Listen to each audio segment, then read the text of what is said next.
have right outside, titled More Than a White Man's Religion. So tonight he's going to be talking with us about the question, how can there be one true religion? Isn't Christianity exclusive and intolerant in its claim to be the only way to God? So without further ado, ladies and gentlemen, Abdu Murray.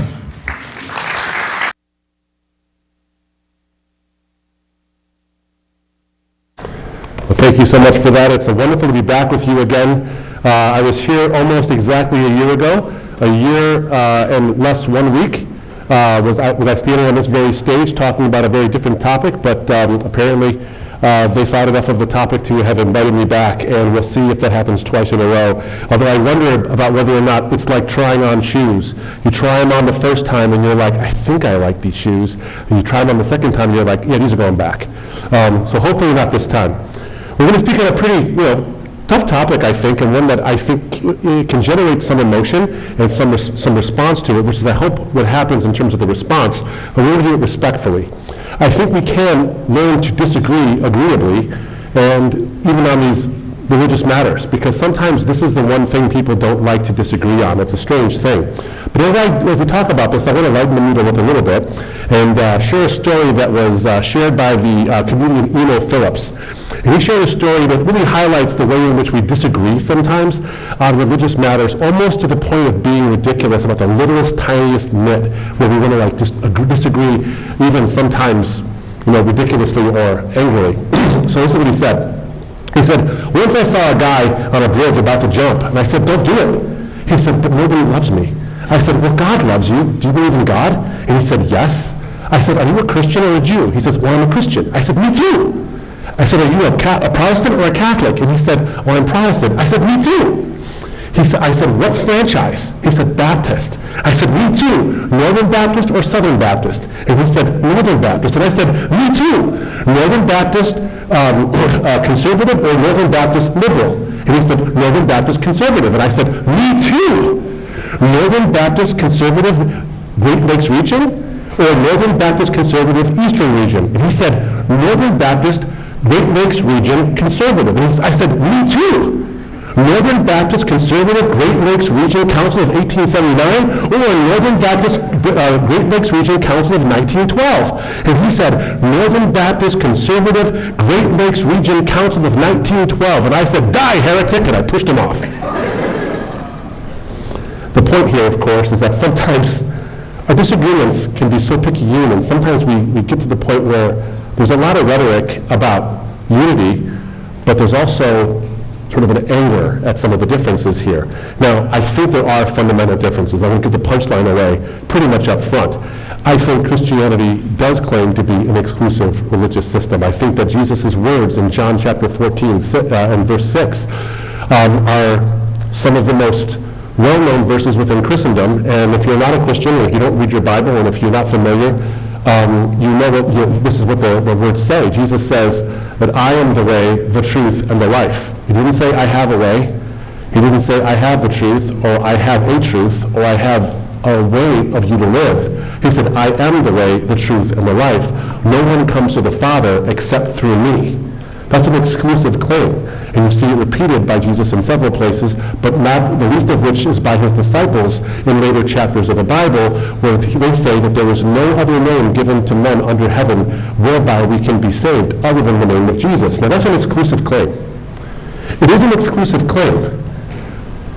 Is that intolerant, and is it reasonable to be exclusive in that way? And I want to argue and sustain for you tonight that it is, in fact, reasonable, and I don't think it's all that intolerant. It really isn't all that intolerant. In fact, it's the height of tolerance to be upfront about your exclusivism. Now, I'm going to give you a story about an encounter I had some years ago. I was speaking at an event. It was geared towards Christians, but a woman had come. Her husband brought her, and she was this white American woman, and she converted to Hinduism. And I knew she had converted to Hinduism because when she walked up to me, she had a charm on her necklace, and there was an Om symbol. And she wanted to talk to me about my talk I just gave. And the talk I had just given was about how the Christian faith takes all of the questions from other religious systems extremely seriously and honors those questions as the right questions, but then says, here is my version of the answer, the Christian faith says, and I was arguing that the Christian answer is actually a more fulfilling answer. She walked up to me and she said, I was with you almost the entire way. I was with you on what you were saying about the answers the Christian faith can give and all that, right up until you said that logic dictates that we can't all be right. There's got to be some big differences in our systems of belief. I was with you right up until there. Where we differ is that you think logic excludes certain faiths from being true paths to God, while I believe that each of our experiences of God shows us that we're all on the right path toward enlightenment. So I can affirm, she said, that Christianity is the right path for you, even if it isn't the right path for me. We don't need to say one view is right and the other one is wrong. So my response was this. I said, do you believe that you have a self, that you have the Atman, the internal self? And you believe the statement, the Atman is Brahman. So in Hinduism, the idea of the Atman, which is the self, is actually the divine sort of creative force of the universe. Do you believe that? And she said, yeah, I believe that, and that you believe that once you achieve enlightenment, through the cycle of death and rebirth of samsara, and you're working off your karma, at some point you will achieve that enlightenment, and you will no longer be reborn. You will go and you become one with the Brahman. Do you believe that? And she said, yes. I said, that is exactly the opposite of what Jesus teaches. Jesus says that the goal of our existence is not to become one with God or the divine creative force of the universe. Rather, our goal is not to become one with God, but to be in communion, in relationship with God. And in fact, the idea that we can become divine ourselves is, in fact, what landed us here in the first place. That was what judged Adam and Eve as their hubris for wanting to become God instead of wanting to be with God. So how can you say then that Christianity, I said, is a valid path if it contradicts your view? Do you see what I'm saying here? But the Christian faith says something fundamentally different than what she was saying is the ultimate path. And she said to me that Jesus came to her in a dream. While she was on her spiritual sojourn, while she was on her spiritual odyssey, Jesus came to her in a dream. And during that dream, Jesus said, you are on the right path, that all paths are eventually leading to me. So there are those who are Christians, and in this lifetime they're Christians, and then when they come back, they will realize that that got them one step closer to the truth of who they really are, and that we are all part of the Brahman. We are all part of the eternal absolute. And there are those who are Jews and those who are Muslims, and all of them have their path in this life, and it's all leading them to understand the true enlightenment. So all paths are equally valid. And I said back to her, I said, that's an interesting thing you say, because I'm a former Muslim. I was a Muslim and I became a Christian after a 9-year intellectual search into the underpinnings of various religious systems, including and especially Christianity, not wanting it to be true. And I can tell you as a former Muslim that I have encountered so many people from my former faith who became Christians because Jesus appeared to them in a dream. And I can tell you there are people who come from your faith who are now Christians because they believe that Jesus came to them in a dream and said, you're on the wrong path. You need to go to this path, read your Bible, become a Christian, and these kind of things. So here's my question for you.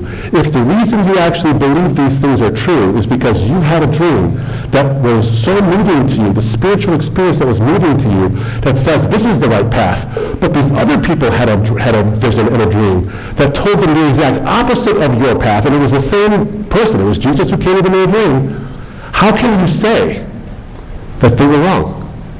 If we're all on the right path, they said the exact opposite things. And she said to me essentially this, is that that's their path in this life, and that path will lead them ultimately to the truth. And I said, aha, there it is. Do you see it? Do you see it? She was saying that Christianity for me is the right path in this life. And in the next one, when I become more enlightened, it won't be the right path. I'll eventually come to her path. Do you see what was going on there? Was she was masking her exclusivism in the language of inclusivism. The reality is that all systems of belief, if they claim any part of their system of belief is true, it automatically excludes that which is false. And it automatically excludes that which is contradictory. Most major religious systems make very serious truth claims and factual claims at that. Some are historical, some are theological, some are philosophical. But they're all essentially different. Now, why we do this, why we sometimes mask our exclusivism and we even hide it from ourselves, why we mask our exclusivism is because oftentimes we want to avoid the hard work of disagreeing with each other without being disagreeable. We can disagree without being disagreeable. But it's hard work, and so we mask our disagreements. It was Stephen Prothero, the professor of comparative religion at the university down the street at Boston University. In his book, God is Not One, this is what he says. I want you to understand what he's saying. It's very important for you to hear what he says here. Is that spiritual claims basically are the only place where we don't acknowledge big differences. Listen to what he says. No one argues that different economic systems or political regimes are one and the same. Capitalism and socialism are so obviously at odds that their differences hardly bear mentioning. The same is true for democracy and monarchy. Yet scholars continue to claim that religious rivals such as Hinduism and Islam, Judaism and Christianity are, by some miracle of the imagination, essentially the same. And this view resounds in the echo chambers of popular culture. Everything else we disagree on. We're perfectly willing to say that system and that system aren't the same. When it comes to religion, for whatever reason, we like to say they're the same. And it resonates in the halls, in the chambers of popular culture outside of the halls of academia. Now, it happens all the time in conversation. I was giving my story about how I became a Christian from a Muslim background to a group of people. It was like a breakfast for men to come and engage in some of these intellectual issues. And I was giving my testimony, my story about why I became a Christian. And if you've ever heard my story, it's online, you can look at it, there's a bunch of different places you can look at it. You'll notice something. I didn't reject Islam because it was false. I embraced the gospel of Jesus because I thought it was true. So I didn't reject this as darkness, I embraced this as light. I was drawn to that light. So when you hear me talk about my story, I don't like to criticize Islam. Now, that doesn't mean I agree with it, I don't agree with it, but I don't criticize it because that's not how I came to faith. Other people came to faith by disagreeing with it. I didn't. I disagreed with it theologically, but I didn't try to poke fun at it or anything like that. So I was giving my story to a group of people, and there's a guy in the front row, and he is like taking like furious notes. And I don't mean like he was angry at me, I just mean that his pen was moving so furiously that I thought a fire extinguisher was probably a good idea. So here he is, just doing his thing. And I know, as a public speaker, I can tell you, that's usually the first person who will come and talk to you after the talk is done. So you close your notes and he'll pop up and he'll come talk to you, which is, by the way, my favorite part of what I get to do. So if you want to chat afterwards, I am definitely going to be here for you. I got nowhere else to go. I might as well chat with you guys. And last year, it was a tremendous time I was so enriched and so enlightened by being with you guys. I think it's hilarious that I'm standing up here speaking to people who go to a school I have no chance of getting into. So literally everybody here is smarter than me. But so this guy pops up after I'm done talking. And he said, I really appreciate the way you didn't disagree with Islam when you gave your talk. And I said, well, I get why you say that, but I'm going to tell you I did. Because if I didn't disagree with it, I would have stayed a Muslim and spared myself and a lot of my family a whole lot of pain. But go ahead, you have a question? He says, yeah, I have a question for you. He's like, I want to show you something. Now, if you're a public speaker and someone says, I want to show you something after you speak, it's going to be a long conversation. And that's what he did. He had a diagram he had drawn. So he drew his diagram, and in the middle of the diagram was the scribbled capital T in the middle of it. And he said, this represents the objective absolute truth. He says, I believe that there's an objective truth out there. I said, so do I. Good, we're off to a good start. He said, but we don't know all of it. None of us knows all of it. I said, that's good. I believe the same thing. I'm not omniscient, neither are you, so we're off to a good start. Neither you nor I are God. So far, so good. But he had also drawn in a circle surrounding the capital T all these little lowercase t's, like 20 of them. And they all had arrows pointing towards the capital T. You can see where this is going, right? And he said, this is us. All of us have incomplete versions of the truth.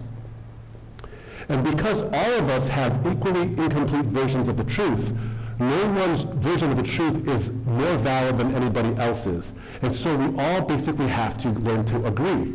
I said, wait a minute. You said all of us have equally valid versions of the truth? And he said, yeah, that's what I believe, because we're all equally incomplete in our versions of the truth.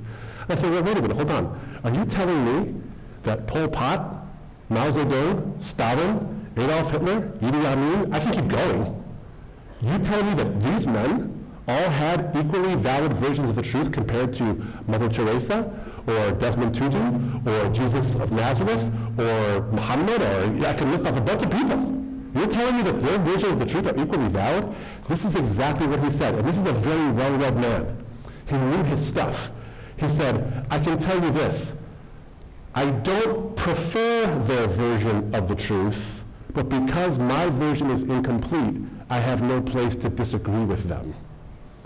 And I said, buddy, if there's one person on the face of this earth you should feel completely comfortable disagreeing with and have no judgment of it, it's Adolf Hitler. It's okay. No one's mad at you. And those who do get mad at you, we're okay with that. I said, but wait, let me ask you a question. Are you telling me that you can't disagree with anybody? He said, that's right. We can't disagree with anybody. And I said, sure you can. He said, no, we can't. I said, you just did. Now, I'm a trial lawyer by training. You know, I do this now for a living, but I'm a trial lawyer. I know how to do that kind of thing. I know how to set up a person. And I didn't try to do it like in a sneaky way. But this is a very smart guy. He's a wise man, well-read. And here, because his preference was that he needed to make sure we don't disagree, he was willing to set aside his natural innate wisdom and his intelligence to foster a belief that he knows is not true. So I walked out of that event, and he was by his car, and I was walking to my car, and I heard him, he was like, if I can't disagree with anybody, but I disagreed with him. He was doing that kind of thing in his head, you know? The point is that sometimes we sacrifice wisdom on the altar of comfort. We want everything to be fine and everything to be good. The problem with exclusivism is that it also seems a little arrogant. You know, someone might say Christians have a lock on the truth and everyone else is going to hell because they just don't believe the right thing. They don't happen to have the exact right doctrine. You know, they aren't, Northern Baptist Great Lake Region Council of 1912 or 1879 or whatever was the preferred one at that moment. And it seems incredibly arrogant and intolerant. And so to avoid the appearance of arrogance sometimes, we make claims like all roads lead to God. Now this, you've heard this phrase, right? All roads lead to God. Maybe you even said it. You know, it sounds very respectful. It sounds respectful to the equal dignity of all the great faiths of the world. It sounds equally respectful. Can I make a suggestion to you? This is not a respectful statement. I know it's said with a respectful heart, but it's actually not a respectful statement.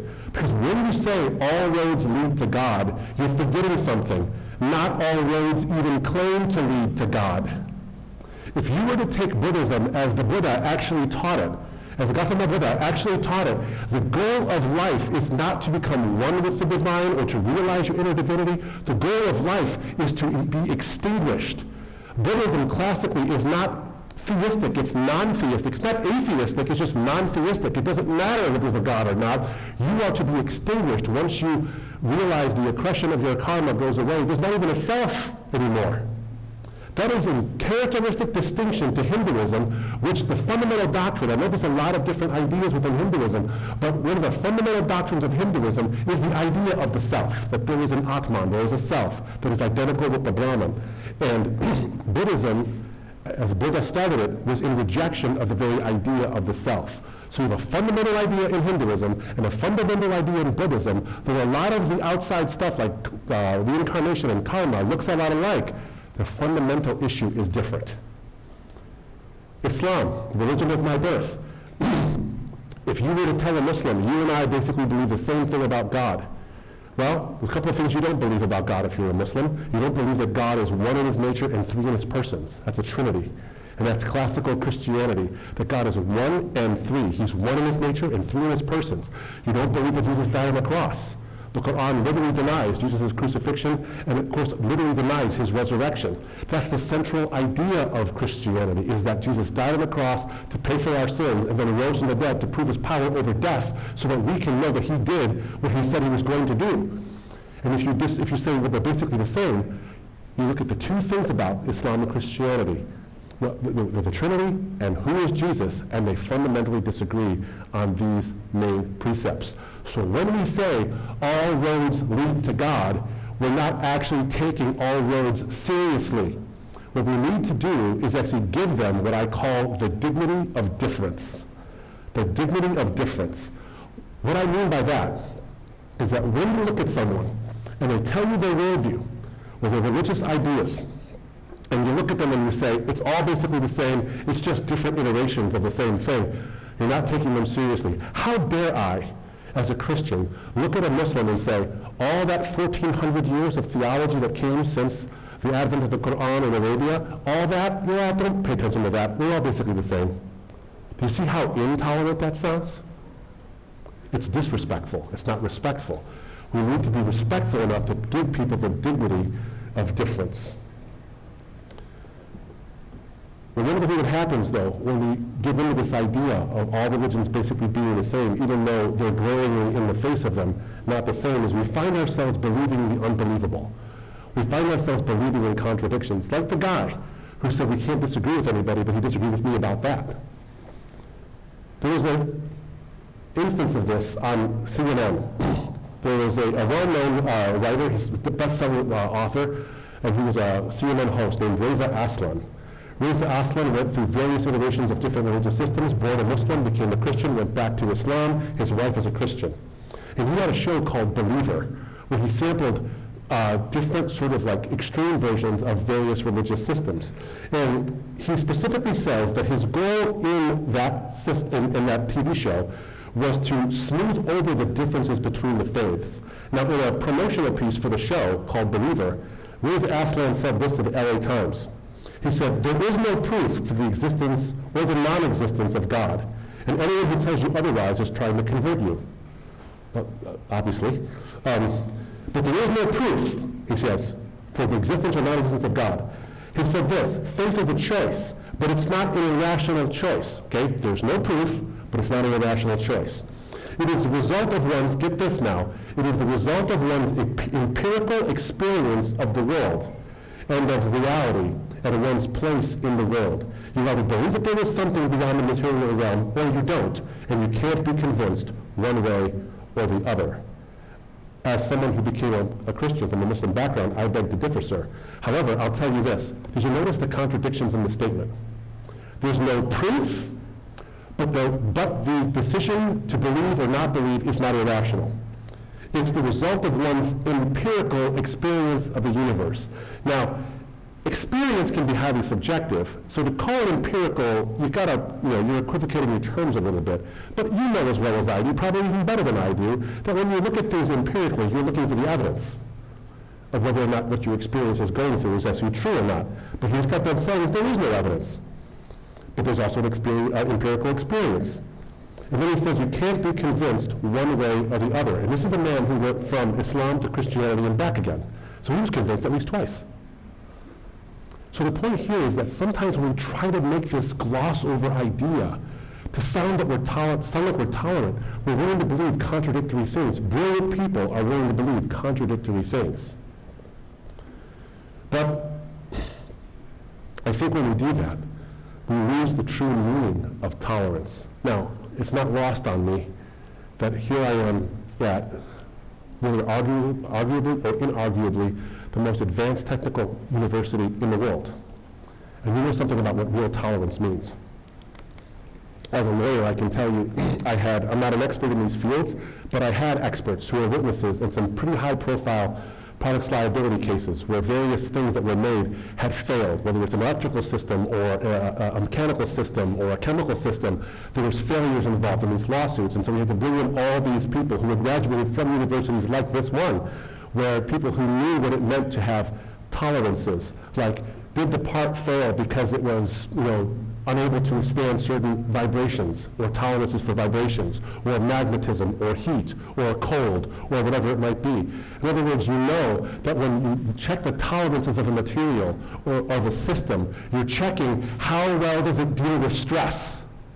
That's what tolerance is, the ability to deal with stress. And so when you say all systems of belief are the same, so that you don't undergo the stress of actually going through, whether they are the same or not, you're not being tolerant. That's the very definition of intolerance. Why? Because we worry that if we disagree on religion, we're going to shatter.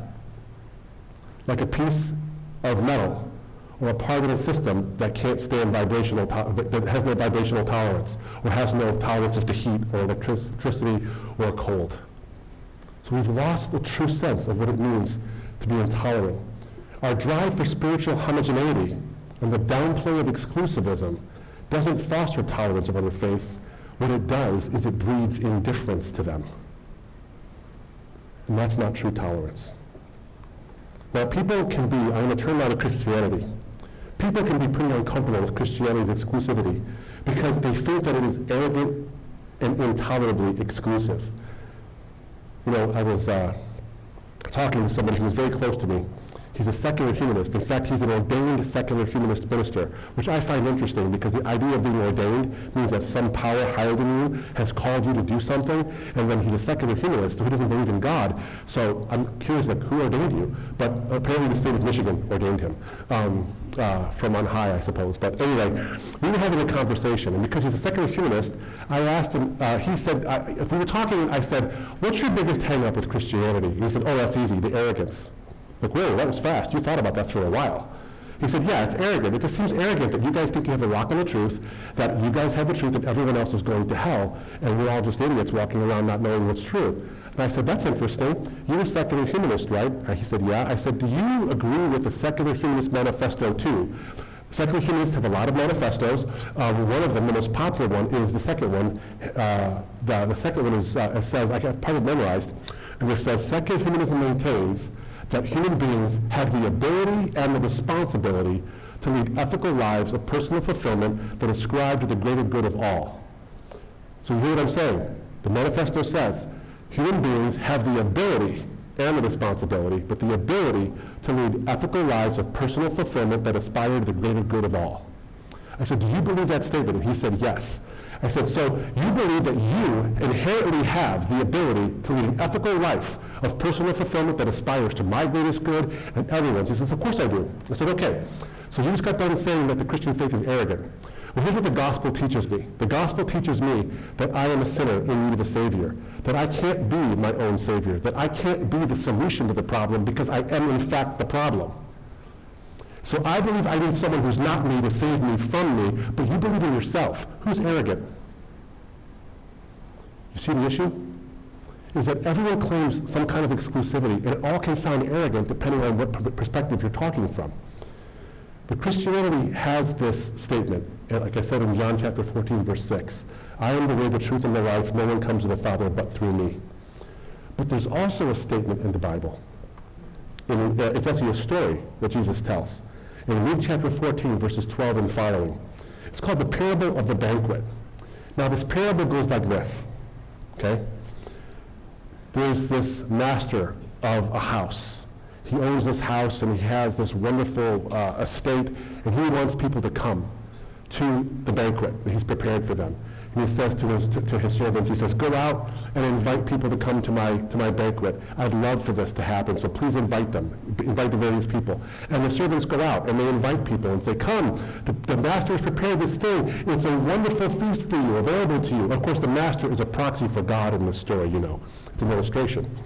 And so various people say, no, I can't go. And they give all these lame excuses. You know, I just bought some land, or I got to inspect it, or I bought some cattle. I got to inspect them. I just got married. There's all these lame excuses of why they can't come. So the banquet master is incensed now, and he's like, well, go invite these people, and go to the highways and the byways, and invite various people from various strata of the economic system. Invite everybody so they can come. And the statement is this, it says, invite them to come so that my house may be full.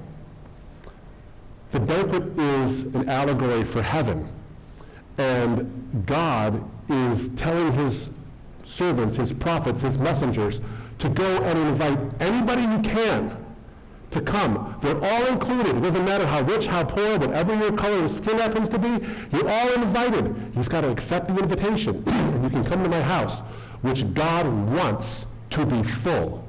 He's not trying to make it an exclusive club. So yes, Jesus says, I am the way, the truth, and the life, and no one comes to the Father but by me. But he also says that God wants his house to be full. So it's exclusive in the means by which salvation and heaven are attained. It's the only way. But it's an inclusive invitation. Now, as I sort of bring this to a close so that we can have some conversation on, the specificities of Christianity, I'm going to make two more points, and then I'll be done. I find there's a surprising commonality between with other religious systems. Other religious systems have some surprising commonalities despite their big differences. One of those commonalities is that so many of them really like Jesus. They like this guy. Don't know what it is, they like this guy. There's this orbit of other religious systems around the person of Jesus. In Islam, Jesus is a prophet. He is born of a virgin. He performs miracles, but he's no more than a prophet, he's just a man. But he is a revered prophet in Islam. In Hinduism, some forms of Hinduism, some Hindus would say that Jesus is an incarnation of Vishnu. In Buddhism, some Buddhists have said that Jesus is an enlightened bodhisattva. He's an enlightened one. Secularism, even secularists would tell you that Jesus was at least a revolutionary who stood against the religious regimes of his day, and stood up for certain people who were marginalized. And so we like him as a revolutionary, or at least a moral teacher. It's interesting, Islam, Hinduism, Buddhism, secularism, and of course Christianity seem to have this orbit around Jesus and this affinity for him. But the reality is, friends, when you look at his words and his deeds, and what history tells us is that he did not come to give us warnings and prophecies about the future and how to live a good moral life, not just that. He did in fact do those, but not just that. Jesus claimed not to just bring wisdom and teaching. He said, I have come to give my life as a ransom for many. This is the very reason I've come. To die on a cross, to pay a debt the whole world deserves to pay. But because I have no debts of my own to pay, I can pay it for them. And then he said he would rise from the dead to prove he was right. Now, all these systems of belief have this affinity, this attraction to this Jesus. And my question becomes this: why him? Why him? Why do other systems of beliefs not hold on to each other? Why don't the Muslims embrace Buddha? Why don't the Hindus embrace Muhammad? Why do all of them seem to like this Jesus guy? But here's the thing, friends. They rob him of the very thing he came to do. They like his character. They like his teaching, but they don't like his cross. They try to rob him of that very statement. And so, to borrow a phrase from Samuel Zwemer, when they rob him of this cross, of the very reason he came, all these other faith traditions do what Judas did. They betray the Son of Man with a kiss. They kiss him on the cheek, but deny his very purpose. Second point I want to make as we close is why Christianity? Christianity is exclusive, but is it true? I happen to believe that it is, and I think it's verifiably true in many different ways, not the least of which is the philosophical ways. Christianity takes a look at the various issues that are out there in the world that people are asking, the big, what I call the grand central questions. How did we get here? Why are we here? Why is the world the way it is? And how do we get out of this mess? Those are the four main questions. Worded a little bit informally, but those are the big questions. How did we get here? Why are we here? Why is here the way it is? And how do we get out of here? Is there a salvation? Those are the four main questions. And different worldviews try to answer them and claim a lock on those things. Secular humanism, right in the name, secular humanism, you have the idea that humans are actually special. They're not just machines. There's something valuable about each of us. And we're not just mere animals. There's something special about us. But secular, you don't need God to justify that. So human beings have value. That's the central issue of secular humanism. In the pantheistic worldviews, a big part of the pantheism, whether it's Hinduism, Buddhism, or various other forms, and the various Western versions of pantheism, the essential issue is how do we escape the cycle of death and rebirth and get out of this illusion of life that is racked with so much pain. So it is the escape from pain. and suffering, or the illusion of pain and suffering. And then you come to the religion of my birth, Islam, where God's greatness is the biggest issue. How do we, Allahu Akbar, you've all heard that phrase, Allahu Akbar. It means God is greater. So for the Muslim, the biggest search in life is, how do I understand God to be great and worship Him as truly great? So for the secular humanist, the issue is human value. For the pantheist, the issue is the escape of suffering. And for the Muslim, it is God's greatness. What I want to offer to you is that the historical cross of Jesus Christ brings all three of those concerns together and says they're solved in the one place. Because God is great in that He gave His only begotten Son. When you look at God and you say to yourself, for God to exist as classically thought of, He'd have to be the greatest possible being, the greatest conceivable being. Well, it stands to reason that the greatest conceivable being, the greatest possible being, would express the greatest possible ethic, and He would do it in the greatest possible way. If He didn't do it that way, then He wouldn't be the greatest possible being. So He has to express the greatest possible ethic. What is the greatest ethic? The greatest ethic is love. And what is the greatest possible way to express love? The greatest possible way to express love is self-sacrifice. You and I can do it all the time. And if we are the mere creation, ought not God be able to express love at least as well as we do? And we do it self-sacrificially. The cross is all about a God who gives self-sacrificially, not just for those who love Him. Romans chapter 5, verse 8 says, "For God demonstrates His love, His greatest possible love, and that while we were sinners, not those who love God, but those who hate God, Christ died for us." The greatest possible being, expressing the greatest possible ethic in the greatest possible way, in satisfaction of the Muslim search for understanding who and how can God be great. Then you look at the pantheist, and you look at the idea of the escape from suffering. And there's the cross right there. The cross tells you and tells me that your and my suffering is not some illusion from which we have to wake up or get enlightened from. No, suffering is so real that the one who created all of the universe, who created all of reality, suffering is so real that He is willing to undergo it Himself at that cross, so that one day those who believe in that free gift will never have to experience suffering ever again. And then the value of human beings. The value of human beings. Here's a question. How do you know how valuable anything is? You know how valuable something is by what you're willing to pay for it. And that can be a subjective thing in terms of you and me. But if there is a God, and that God is the objective source of all being, He is the necessary being from which all other beings flow, then when He places value on something, it is objectively valuable. And you know how valuable something is by what you're willing to pay for it. And in the Christian faith, the infinite God paid an infinite price to spend an infinite eternity with you and with me. The secular humanist wants to know, how can we fully rationalize our value as human beings? The cross is the statement with an exclamation point on it, shaped like a cross, that says, you are infinitely valuable. The secular humanist is answered, the pantheist is answered, the Muslim is answered, in the one place none of them want to go, which is the cross of Jesus Christ. I found myself at that crossroads, friends, after 9 years of searching and seeing the value of this Christian faith historically. We can get into that. Scientifically, we can get into that. Philosophically, we can get into that.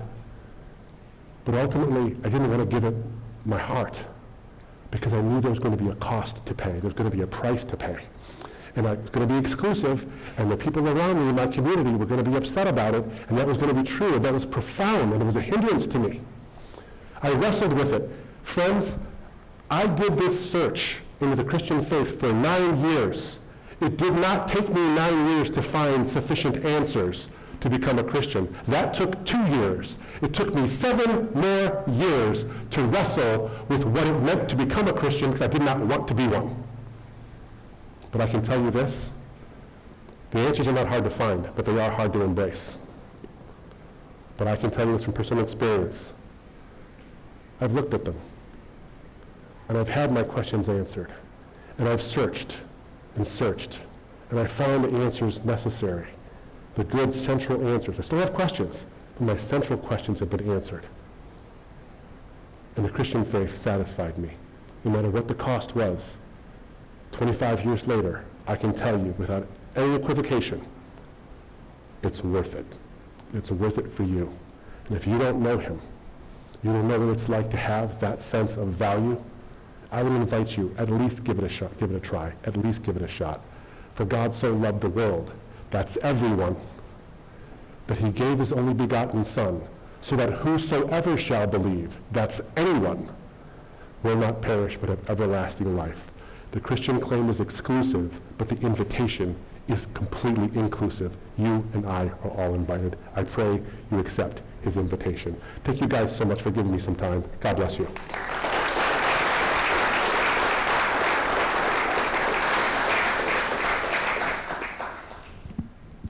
Wow. Yeah, thank you, Abdu, for your talk. So now we're going to move into a time of Q&A. I'm going to remind you again how to do that. Number one is to submit a question on the Slido. Which will be live. I have it pulled up on my phone, and I'll be delegating the questions to him. The other option is to ask a question live on the floor. So if you would like, just raise your hand, and we'll have runners with mics to ask questions. But I'll start here with a question from Slido. All right. Okay, so question number one. Yeah. You describe Christianity and Judaism as inherently different, but they're both founded upon the Old Testament. What differentiates Christianity in your eyes? That's a great question. Wow. Off to a great start. The foundations are the same, but a lot like certain trees that have the same foundations or root systems, you're going to see some differences. There might be some similarities that make them look alike, but ultimately it's the growth, the outgrowth of it that's different. And how it's different is this, is that both Christianity and Judaism, and by the way, to say Judaism is a little bit of a misnomer because there's Judaisms, plural, there's various sort of iterations of it. There's a liberal Judaism, there's a conservative, there's rabbinic, different kinds of things. But essentially, when you look at the Old Testament specifically, what you'll see is that there's this nation of Israel which is established to be the progenitor of the Messiah who is to come. And that Messiah is to bring peace on earth and deliverance to all peoples, all nations, not just the Jews, but all nations. That's in the Old Testament. And you see prophecies of this in Isaiah 53 and Psalm 22 and Psalm 110. You see all these different places where there's prophecy of a Messiah who is to come. Then the Christians would say that Jesus was in fact that Messiah, that he came on the scene as the incarnation of God, and he lived a perfect life to fulfill the Messiah's role, not just as the king, as a conquering king, but as a lowly servant. In fact, in early Judaism, right around the time, right before Jesus' time, there were two different disputes, or there was one dispute about who the Messiah would actually be. One of those was, will the Messiah be Messiah ben David, the Messiah, son of David, who would be a conquering king like David was, a warrior king. The others said, no, when we read the scriptures, the Old Testament, it looks like he is Messiah ben Joseph. He is the son of suffering, because Joseph was one who suffered unjustly and eventually triumphed, not through violence or conquering, but through just faithfulness. So he could be Messiah ben Joseph. So for a long time, they were wrestling with, is the Messiah going to be like David, or will he be like Joseph? And along comes this Jesus, who comes and says, yes, it'll be both. He'll be the suffering servant on the cross, but he will be the coming king when he comes back in his return. So the chief difference really between Judaism and Christianity is essentially who the Messiah actually is. Was Jesus in fact that Messiah? Most Jews, not all Jews, present company excluded, but for that matter, would say that Jesus is not the Messiah. But Jews who do believe in Jesus, Messianic Jews, would say he is in fact the Messiah. And what it means for him to be the Messiah is not that he ushers in temple sacrifice again and rebuilds the temple and all that. Rather, he is the one who is the ultimate fulfillment of all sacrifices, so that there's no more need for the sacrifices, and that the law is not abolished in the sense that it was bad, but it is actually fulfilled and no longer necessary to understand your place in God's economy. So you see the differences is Judaism starts with the hope of the Messiah and then says that he has not yet come. Christianity starts with the hope of the Messiah based on the same book, and then says he in fact has come and has proven himself to be who he was in the person of Christ. That's the fundamental difference. And what does it mean for him to be the Messiah? Amazing. All right, next question. Why is... Is there a live question, by the way? Because I'm cool with live ones. Oh yeah, we have a live question right here. We got a live one here. All right, go. That works too. Yeah, they're going to have it. Psych? My question is sort of building off of the joke you said earlier, but like I can sort of understand how maybe like Anglican and Lutheran are a little bit more similar, and then you can have Catholic, and then the further end maybe like Orthodox. I understand that Christianity is exclusive of other religions. To what extent would you say different denominations within Christianity are exclusive? Great question. What's your name? William? William, thank you for the question, William. So I think that I'm glad you asked the question the way you did, because to what extent are they exclusive? Most things, most terms are not absolute. Most terms are equivocal, and exclusivism can be equivocal. So I think in one sense, exclusivism from Christianity to other religious systems is unequivocal. There's only one way to heaven, and it's through Jesus and what he did on the cross. Within the interdenominational debates, and by the way, Christianity isn't the only one to this problem. Islam, there's a ton of different sects and different divisions within Islam. The Sunni Shia division has caused lots of problems for 14 centuries. And then even within the Sunnis and the Shia, there's all these different denominational issues, and they're pretty exclusive of each other. Just ask any Sufi how he's treated or she's treated by the Sunnis or by the Shia, and you'll find out just how exclusive they can be. So Christianity has this problem as well. It's still a problem within Christianity. What I would say, though, is that different denominations, for the most part,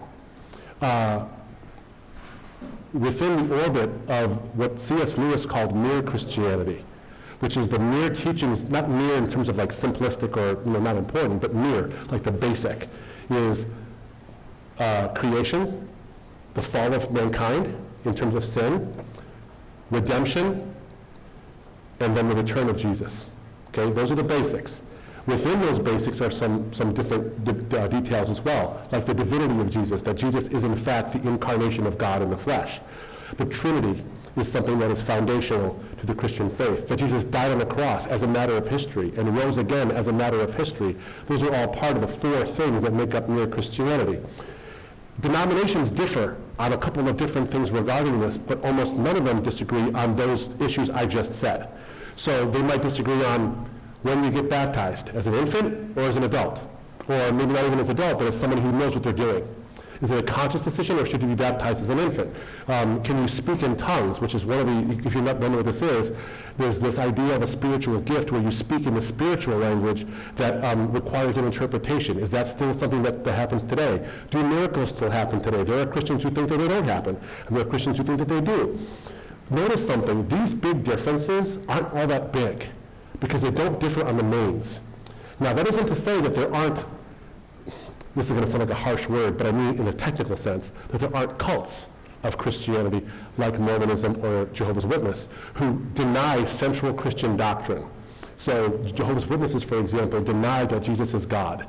They claim that Jesus is the Archangel Michael, and he was a created being, and through him all other things were created, whereas the Bible specifically teaches that Jesus is uncreated, and he, with God the Father, created all things. So those are fundamental differences, and that you can be exclusive on, because that's an essential. So how I look at it, and wrap it up in this one statement, and I don't know who said it, it's sometimes attributed to St. Augustine, when he said, in the essentials, we need unity. In the non-essentials, things that are debatable about Christianity, we need liberty. But in all things, we should act with charity. So in essentials, unity. In non-essentials, liberty. But with all things, charity. And treat people with love. So we can divide over the mere Christianity. If you exclude that, that's a problem. But the denominational issues are mostly about sort of peripheral stuff. I hope that's helpful. Thank you so much. Yeah, appreciate it. Yeah, thanks for your question. Yeah.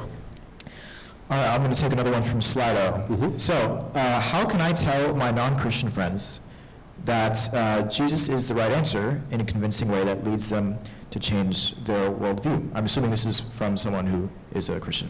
Sounds like it. It'd be weird if it wasn't.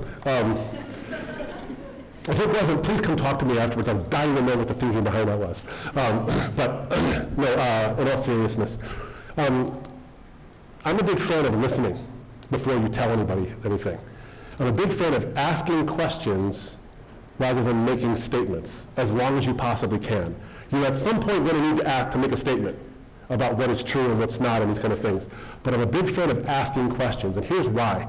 Because there are plenty of people that you look at a label and you see them and you say, okay, that person's obviously a Muslim, or that person's obviously a Hindu, or that person's said they're agnostic. And you hear the statements and you see the accoutrement that sort of tell you what they are and what they look like and what their beliefs might be. But then you talk to them for half an hour and you ask them questions about themselves and you get to know who they really are, and you find out they're not as agnostic as they once said they were, or they're not really all that committed to a Muslim, or they're not really all that committed to their Judaism, or whatever it might be. Or they say they're a Christian, but honestly, they're sort of a therapeutic moral deist.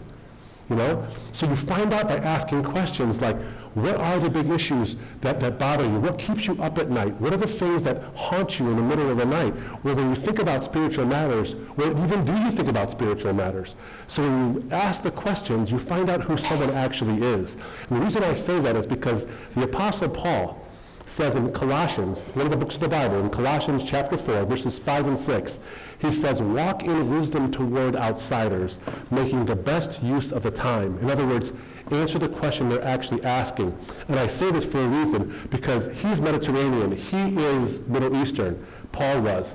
I'm Middle Eastern. If you're Middle Eastern in this room, you know this to be true when I say this out loud, is that we don't spend time efficiently. We just don't do it. We are just awful at this. I mean, if I walk into a person's home and I want to say hello to them, I say marhaba. Marhaba means hello in Arabic.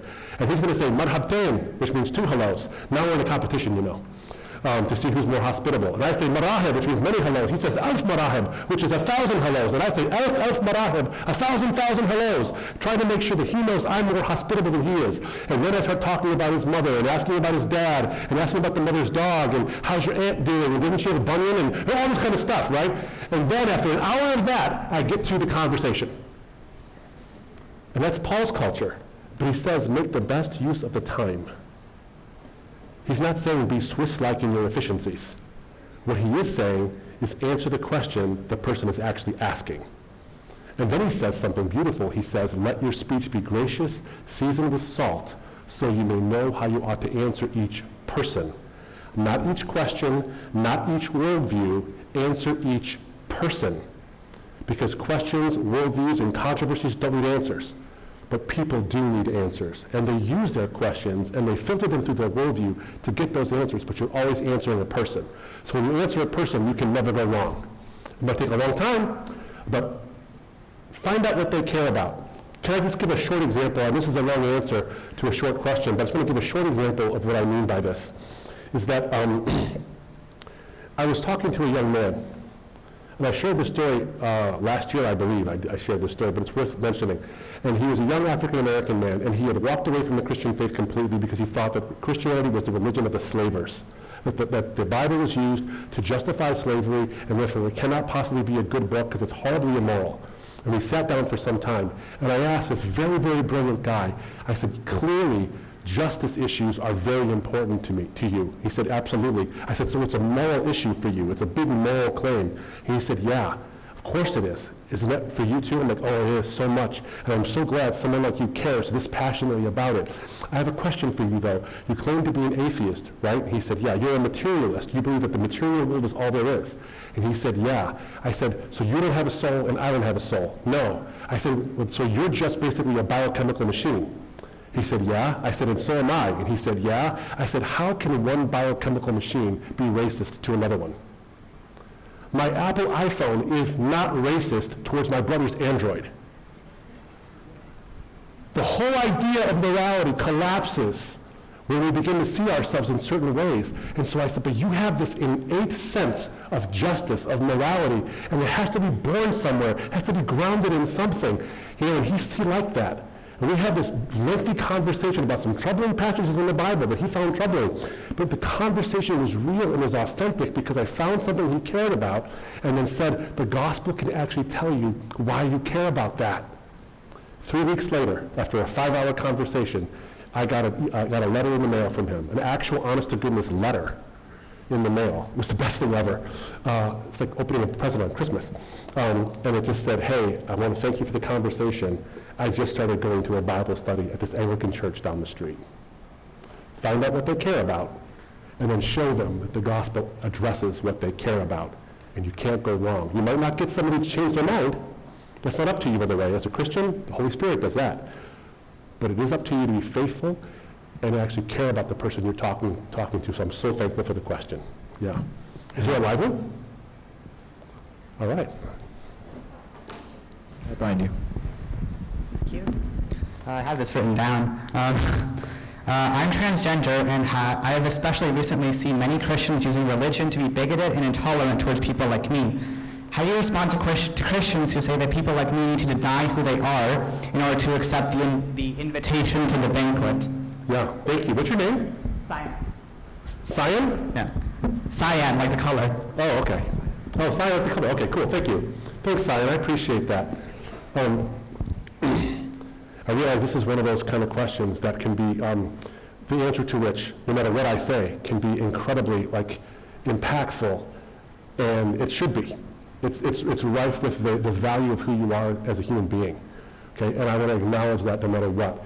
I think that the fact is that no matter what the answer will be, someone's going to be upset, and I fully understand and appreciate that, and I'm not afraid of that, but what I am making sure is that I live out what the Apostle Paul says, which was to answer each person. So I'm not answering transgenderism as an ism. I'm answering you. And hopefully you feel the respect of that as we do that. The first thing I want to talk about is, again, your question is a morally laden question. It's an important question, and it's laced with morality. It's laced with the idea that treating people differently and prejudicially is inherently unfair. It's inherently wrong in some ways. So your question already posits the existence of objective moral values. Okay, so you believe in the objectivity of moral value. I think that assumes something. If there's an objective moral law by which we judge that violates it or that which is conforming with it, then there's got to be something in the universe or something in existence that justifies the objectivity of that morality. Now, morality, contrary to Plato thought that these ideas of morality and love just exist out there, and there are things we have to conform ourselves to. But Platonism doesn't actually work because love doesn't love, and justice doesn't act justly, and kindness isn't kind. And so if they're not that way, then they violate themselves. And they don't actually have any causative powers in reality. So morality is not just these disembodied things that just out there, blub, blub, blub, there it goes. I bumped into justice yesterday, and it felt sharp and sort of sticky. It doesn't exist in the real world, as it were. So morality has to be based in persons, because chairs and morality and stuff and ideas aren't moral. Persons act morally. So morality is rooted in personhood. And so for morality to be transcendent, it has to be rooted in a transcendent person. And that's exactly what a Christian, or any theist for that matter, but a Christian would say who God is. Okay, so God is the transcendent source of morality. So the question you've asked, such a beautifully asked question, already assumes the existence, I think, inherently of a divine being. Now, the question is, what does that divine being say about you and me and everyone else in this world? Now, I take the words of Genesis to be true and to be valuable, is that when the Bible says, in Genesis chapter 1, verse 27, it says, in the beginning he created them. Male and female did he create them. In the beginning did he create them. And there is no sense in the New Testament or the Old Testament of any spectrum or of any different view on this kind of a thing. So there is this sort of inherent binariness to sex and gender within the pages of the Scriptures. So if a Christian comes up to you and with shaking fist and anger in their tone tells you you're violating God's law and goes into all this stuff like that, that tone doesn't exist in the Bible either in terms of who Jesus actually is. So what we have to do, what a Christian I hope would do, and if you've experienced the opposite of this, I can't be more grieved for you. When the tone happens, I think I can say with complete conviction there are two genders and there's no crossing over between the two. I think the science actually is in favor of this as well, but I do recognize there is an actual phenomenon that human beings go through, a real, honest phenomenon called gender dysphoria. It's a real thing. It's exceedingly rare, but it's real, and it really happens. And those who are gender dysphoric don't ask for that. You know, they didn't say, you know what, today, I think I'm going to upend my entire life. And they don't do that. I recognize that. Like most of the things that beset us in this world, there are things that make us incredibly uncomfortable. And people who have gender dysphoria are not living in a state of comfort until they sort of say, okay, this is where I find myself. And so they try to conform their body to their mind. I would say this. From a Christian perspective, what the Christian perspective says is that your body and your mind are both valuable and they need to be congruent. And they need to be inherently congruent. So with gender dysphoria, for example, this is one of the only sort of things, one of the only sort of psychological phenomena where when the mind is absolutely opposite of physical reality, it's the only one where we change physical reality to conform to the mind. We don't do it with anorexia, we don't do it with bulimia, we don't do it with any of those other things. With this one thing, for whatever reason, because it's so strongly felt, and because it has so much emotional impact, you know, from the various anxieties that come along with being gender dysphoric, from the depression that comes from it, from the various ideations that happen. It's serious. We have to treat this with compassion and understand what we're going through. We have to. You can't afford not to. It's cruel not to. But does that mean that I therefore have to affirm what someone says when I say, okay, the created order is male and female without any transition between the two, or any way in which the mind is different from the body? I don't see that. So, the Christian message is not that when you and I resurrect, or when heaven comes, that you and I will be floating as disembodied spirits, you know, playing harps on clouds. I mean, I hope that's not it. That sounds awful. But what the Christian message is that when you and I, if we have faith in who this Christ actually is, when you and I are resurrected, we will come back to our bodies, and our bodies will be glorified. You know, there's this interesting story in the Bible where after Jesus is resurrected from the dead, bodily, his body comes back. His disciples are sitting in a locked room, and they're hiding from the authorities. And Jesus is found in John chapter 20, Jesus walks right through the locked door. Now, he's a body, he's a physical body, but he walks right through. The reason he can walk right through is because he's glorified. He's still physical, but he's not merely physical. There's an extra dimensionality to his physicalness because he is fully glorified in his body. Now, the reason why this is important and why it's so poetic, Sion, is because the Bible says that the word for glory in Hebrew means heavy, it means weighty, it means real. And so the reason why Jesus could walk through that locked door is because his glory was so heavy that he was the most real thing on earth. And the wood door was like smoke to him, and he could walk through. That is the kind of body that is awaiting you and awaiting me on the other side of heaven. My body right now rebels against me. Right now, all the time. I mean, I don't have the head of hair I'd like, you know, just to be a little bit trivial about it. But I also have aches and pains, and my body is showing me the wrinkles over and over again of the things that this fallen world is showing. Gravity is having its effect. A number of things are having its effect. I have desires in me that I don't want. Desires in me that I know are wrong. Even things like desires about other people, like not even desires like lustful desires, but I mean like jealousies and anger and hypocrisy. These are things that beset me. And I'm looking for a time when these things will no longer be the things that beset me. I was not meant to be this way. My mind and my body are in rebellion against my spirit and against the original reason I was created. Is it my rebellion in my body and my disjointedness the same thing that you experience with you being transgender? No, it's not the same thing. And it might not even be the same like intensity. I appreciate that. but it's of the same kind in terms of the thing that holds on to us. And so the Christian promise is not, you better get your act together or you're going to hell. That's not it. The Christian promise is that there's one who suffered for you more than you have suffered until the point where you've come. And he says, I know what suffering is like. I know what it's like to be in a situation where I am misunderstood and rejected. But he dies so that you and I can once again be understood.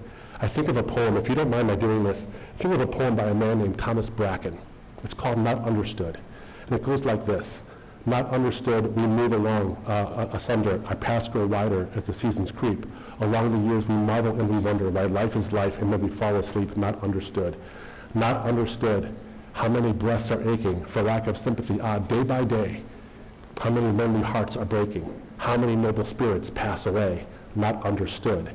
And then he says this. He says, oh God, that men would see a little clearer, or at least judge less harshly when they cannot see. O God, that men would draw a little nearer to one another. Perhaps they would draw nearer to thee and then be understood. What I would say to you, Sion, is that being understood is not the same thing as being agreed with. And so I would say that I believe gender is binary and there's no crossing over between the two. But that is not something that should be served as a condemning, shaking their fist at you kind of a mentality. It's the kind of thing that all of us need to come to grips with, is that I'm not serving the good and the true about who I am, and I need someone to fix me from being who I am and to show me who I truly can be. And what I'm saying is Jesus offers that. There's a quote by Melinda Selmas, who is a transgender, she's a gender dysphoric woman. She believes in Jesus and she hasn't transitioned, none of that. But she says this, and I'm gonna sort of paraphrase it if you don't mind. This is a beautiful statement. I don't agree with everything she has to say, but I do agree with this. She said that suffering, in terms of what she suffered through in having gender dysphoria, is not meaningless in the Christian faith. It is not meaningless. And in fact, it is the very thing that brings oftentimes the most serious meaning in our lives. She said, suffering is the way in which we can recognize that Jesus himself was on that cross and suffered immensely for our sakes. And it was the nail scars in his hands and the wound in his side that he was known by Thomas. And she says, I find it poetic that in the hereafter, in the resurrection, in the heaven to come, the only person who has scars is Jesus forever. You won't and I won't if we follow what he's done. So all the things that have been things in your life won't be there anymore. Will you struggle? Melinda Selmas says yes, she struggles every day. There's still this pain, this agony that she goes through. But somehow, for whatever reason, in various forms, whether it's in your life or my life, suffering is sort of a way meaning is conveyed in this life. And how we deal with it can be augmented and changed when we embrace the suffering Messiah. It's not me who invites you to church. It's me who invites you to Christ. I've suffered, you've suffered, all of us. And what better companion can a suffering soul have than a suffering Savior?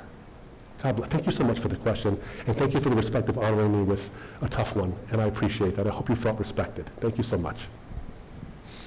Yeah, that's good. All right, so we'll take a couple more questions, but after that, Abdu will again be here after to chat with anyone else if you'd like. So I'll take one from Saito that's been pretty popular. Why is birthplace or upbringing, which is an uncontrollable aspect of life, such a reliable predictor of salvation or damnation? How is this still considered tolerant? That's a great question. I love this question because I literally embody the opposite of it. Birthplace can be a strong predictor of what someone believes. You know, if you're born in Russia in the 1980s, you're likely to be born into an atheistic home. If you're born in Afghanistan, you're likely to be a Muslim. If you're born in America, well, who knows exactly anymore, right? Who knows what you'll be, because it's the melting pot and different religions come here and all that stuff. So it's an important question. Here's the thing, though. It commits the genetic fallacy if you're thinking that where you're born, dictates what religion you are, and if that religion seems an arbitrary thing, like you happen to be born into a Muslim family and therefore you're Muslim, doesn't that make it equally as valid as Christianity, which you're born into, which is an arbitrary thing itself? It commits what's called the genetic fallacy, is that you judge whether or not something is true by how you came to that truth in the first place.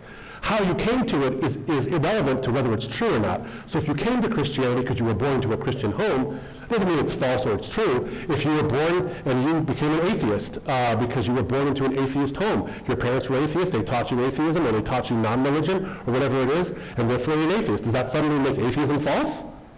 You know, now what? That's the question. It's like, yeah, you're born into a home where, you know, atheism, or Judaism, or Islam, or Christianity. Does that mean that religion is bunk, or that we should be exclusive? Not necessarily. There's a fallacy that happens there. What I would say is this, is that the Bible actually predicts this. This is one of the things I love about the Bible, by the way, is that in so many ways, the pages of Scripture written 2,000 years ago are actually eternally contemporary, if I can quote from Leslie Newbigin. The Bible is our eternal contemporary. It was written thousands and thousands of years ago, and yet it answers modern-day questions all the time. So, Acts chapter 17, the Apostle Paul, a Jew by birth, becomes a Christian because he encounters the risen Jesus, goes to a Greek city. There he is in Athens, the seat of all philosophy, the seat of various pantheons of gods, and the seat of some people who don't believe in God at all. And he's sitting there, and he walks around and he says, you know, I see that you're very religious. I see even there's an altar here to an unknown God. And he says, this God you don't know, I'm telling you who he actually is. He's Jesus and all this stuff. Well, they start listening to him. But Paul says something interesting. He says that God is not far from any one of us. He actually determines where each one of us is born so that we might search for him no matter where we're born, though he is not far from any one of us. I can tell you, I have a testimony of friends who I know were born in various countries extremely hostile to the Christian faith, where no Christian faith is preached, and yet they heard the gospel either by accident, they happened to turn on the television, and bam, they caught something on satellite TV, or Jesus did come to them in a vision or a dream. And then they began to explore these things, and they came to believe, not just because of the vision or the dream, but because they saw the evidence for the Christian faith. So God reaches in very, very tough places all the time. So the sort of happenstance of their birth was transcended by a God who interferes in life and says, not interferes in terms of robs you of your will, but gives you the answers you're looking for. So happenstance of birth can be something that can be overcome. But I'll tell you this. I was at the University of Calgary doing an open forum, and a young Hindu guy comes up to the microphone, and he says, essentially, if Jesus wanted me to be a Christian, why did he cause me to be born into a Hindu family? I said, you know what's interesting you asked that question? Because Jesus is not interested in you becoming a Christian, whatever that label means. Jesus is interested in you following him. So here's my question for you. Here's my question for all of you, by the way. I said to this young man, I said, here you are, you're born into a Hindu family, but you're going to a secular university at a country that allows religious freedom and the freedom to convert to whatever religion you want. You came to an open forum where you actually are asking the question about religious diversity to a man who used to be a Muslim and is now a Christian, though he was born in a Muslim home. So the question you ought to be asking yourself is, if God wants me to be a Christian, why was I born into a Hindu family? The question you ought to be asking yourself is, why are you here now? Maybe God orchestrated things so that though you were born in India, you'd end up at that microphone asking me this question.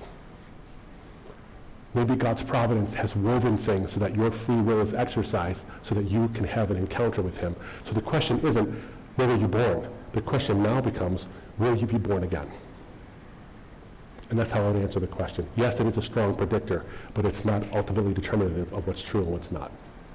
Great question. Yeah, we'll take this final question here, and then we'll wrap things up. So I grew up in a Muslim family, and as an ex-Muslim yourself, I'm sure you're familiar with the fact that a lot of different faiths have their own like mathematical, philosophical, or scientific miracles, and I'm curious how you choose to distinguish between the miracles you choose to believe in when there's so many others that people argue for. Yeah, great question. What's your name, sir? Rakib. Rakib. So you're a Muslim now? Well, I'm in between things. Yeah, I remember that. I would do the same thing. I appreciate that. Great question, Rakib. I really appreciate it. So here's what I would do. And I think it's fitting to be answering this question in this particular kind of university where I would weigh the evidence for each one of those miracles and find out whether or not there's, and be as skeptical as you can about them. All of them, by the way. So let me give you a quick introduction to this, about my own mindset towards this. What got me started on the path to examine whether Christianity, Islam, or Hinduism, or Buddhism, or any other ism and schism I could think of was true was an encounter in the Bible. I was reading the Bible to try to knock the faith out of these two Christians who were coming to my door every day to preach Jesus to me. So I read the Bible to find a contradiction in it, and I come across Luke chapter 3, verse 7 and following. And John the Baptist says to those who were coming to him, he says, "Who told you to flee from the wrath to come?" Meaning God's judgment for your sins. "I tell you, do not even begin to say to yourself, you have Abraham as your father." In other words, you being a child of Abraham won't save you. He says, "Because I tell you, God can raise up children of Abraham from the stones." What that meant to me was tradition does not save you. Truth is what saves you. And if you're biased towards your tradition, you might be getting in your own way. And so I recognized that I think I'm being biased toward my own tradition. So that started me on this 9-year journey where I began to examine the various miracle claims of the various worldviews, whether it's Islam or Hinduism or Christianity, whatever it is. And so I began to look at sort of the miraculous nature of the Quran and all the claims I had come to believe over the course of my life. Were they really in fact true? Are there mathematical, wonders in the Quran or not? Or are they mere coincidences? Can we do the same thing with different documents? Give you an example of this. There's a guy who claimed that the number 19 exists because of a surah in the Quran, an ayah, a verse that says, "Over it are 19." It's a very enigmatic verse. And he says, well, this enigmatic verse must mean something. So multiples of 19 would exist in all these crazy places all throughout the Quran, proving that it's a mathematical miracle that a Bedouin merchant in the middle of Arabia could not have come up with. It's got to be from God. Well, the problem is when you use his mathematical method, you can do the same exact thing with the Declaration of Independence. You can do it with a phone book. So it looks like a cool trick, but it really isn't much more than a cool trick. So you have to have more than that. The central idea of Christianity is that Jesus rose from the dead. Every other miracle in the Bible, there's no evidence other than the eyewitness testimony written down in the scriptures themselves. But for the resurrection, we have a lot of testimony, a lot of evidence for it. We have not only the words of the New Testament written by people who claim to have been there, and if they were wrong or if they were lying, they would have known about it, because remember, these men did not claim, and these women did not claim, "Someone told me he rose from the dead." They're saying, "I was there, I saw it." Now, if they were lying, they know it. And all of them were either willing to or did in fact die for that claim. And none of them recanted, none of them. And there's various testimonies outside of the apostles of having seen it. In fact, so good is this evidence that you have non-Christian historians, whether it's Josephus in various forms, or Suetonius, or Cornelius Tacitus, or Pliny. You have other people who were writing at the time, Bar Serapion, and all these different extra-biblical sources, non-Christians who were saying this belief was so common that the Christians who were there were willing to die for what they had to have known as a lie. But they didn't think it was a lie. They were so convinced that they saw him with their own eyes. So I weigh the various miracles and the evidence for those miracles individually to see what might turn up. What ends up happening is, unlike, I think, the Christian faith, you don't have a lot of corroboration for some of these things. In Islam, there's what's called Isra wa Miraj, right? So you have Muhammad going to the Dome of the Rock, and then he gets occulted up to heaven, and he interacts with Moses and Abraham and Jesus and all these things, and he has this conversation with them. It's an important miracle within the Islamic context. But when you look into the actual history of this, you see that there's no eyewitness testimony of it. No one was actually there to see him go up or even be transported from Mecca all the way to Jerusalem. You don't see any eyewitness testimony of it. So the claim is there, but is there evidence in favor of it? So I look at these other miracle claims, and I begin to see these are not as strong as the central claim of Christianity, which is that Jesus died and he rose from the dead. That's what I would say is the big issue. I would weigh those miracle claims on their own merit. Now, when it comes to Islam, the issue here is not even a miracle claim. It's a historical claim. In the Quran, it literally says, مَا قَتَلُوهُ وَمَا صَلَّبُهُ لَكِنْ شُبِّهَ لَهُمْ. They did not kill him, nor did they crucify him, meaning Jesus, but it looked like it to them. Every other document in history that talks about Jesus, acknowledges his death on the cross. Everything that's contemporary, not every other document. There's a bunch of Gnostic documents that are written hundreds of years later or far after the events, but the earliest documents corroborate Jesus died on the cross. In fact, so sure of this is Dr. Bart Ehrman, who is no fan of Christianity, and John Dominic Crossan and all these guys. They'll tell you that Jesus' death by crucifixion is as sure a fact as anything could ever be historically. And yet the Quran denies it. So we have to weigh that issue. So before we even get to the miracle claims, let's get to the historical claims, the not so fantastic claims, and see if they're true as well. So I hope that's helpful with you, but thank you so much for the question. I really appreciate it. Anyway, that's the last question, I presume. Yeah, that's it. Guys, thank you so much for giving me the time and your patience. I really appreciate it. You've been wonderful to speak with. I hope we can engage more on some of these issues, and I hope that you've felt as respected by me as you have respected me. God bless you guys.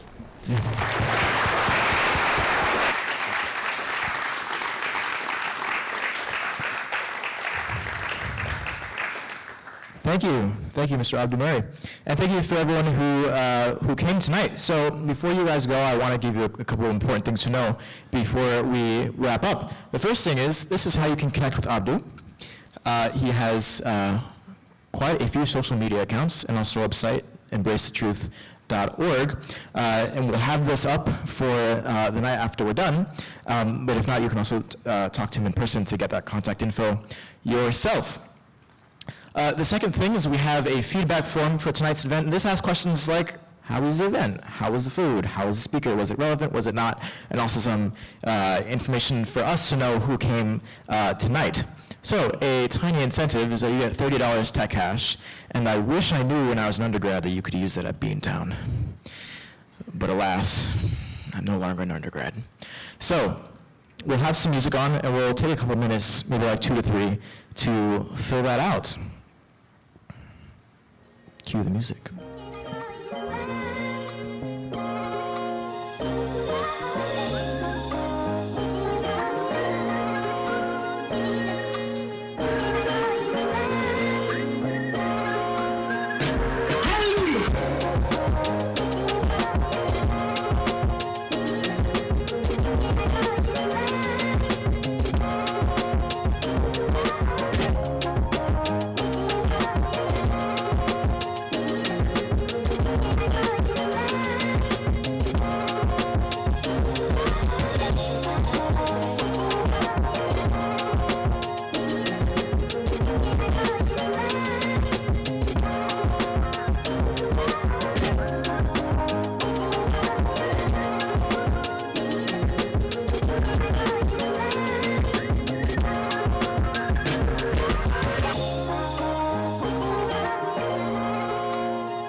Let's bring it in. Okay, so before you go, I want to give you a sneak peek into our next session, which will be happening on Tuesday, given by a PhD student here at MIT, a fifth year student in chemistry and chemical engineering, Sam Detmer. And his talk will be addressing this question. As scientific progress closes the gaps in our understanding of the natural world, is there any reasonable evidence for God's existence? Stay tuned for that. That'll be on Tuesday, January the 28th. Okay, so that's all for tonight. We have some desserts, some looks like cookies, and some maybe some apples, if you count that as dessert. We also have some free books outside. Please, one per student. And again, Abdu will be here to take your questions. And we also have lots more food, so please grab your Tupperwares and take some with you. So that's all for tonight. Thank you very much. Oh, we also... Yes, go ahead. Is there a, Kentaro in the room? Oh, that's the winner of the raffle. The winner of the raffle. So come find me. And this is a shameless plug. I'm a chaplain here, and I have two daughters who are outside this room late at night on a school night who are Girl Scouts. So if you like Girl Scout cookies, you need to buy a box. If you don't know what Girl Scout cookies are, you should buy a box. If you like girls and supporting young girls and becoming leaders in this world, you should support Girl Scout. Did you like that? Did I just steal the mic to do a shameless plug, ending on a lighter note? Mm-hmm. But no pressure. Go get some Thin Mints. Thin Mints are the way to go. All right, Thank you for coming. Have a good night. And Kentaro, where are you? Right there.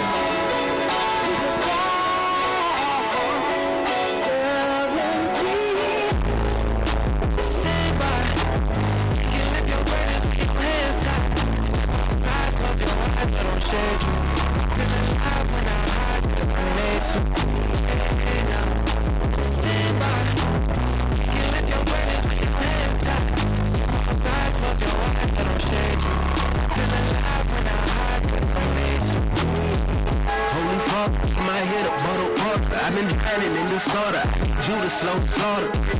And my trust, I'm climbing kinda slow, but you got good news, send me more order. Gotta keep, when my head is down I can't see. Forward, pixelate, and I eat selling, never gave me to the prison, boy like, see, I believe back, you see, they get paid, say, if I'm wandering through devils, I be mumbling and can't breathe, I way more on my dick than I can take us eating real, and I know you got the mercy for me, David got a real, and it's time to tell again, to stand down, when they ask to get up, put my head down, tell me what I need with worry, my health come in a hurry, why be scared of them, to make them scurry, I wake up early.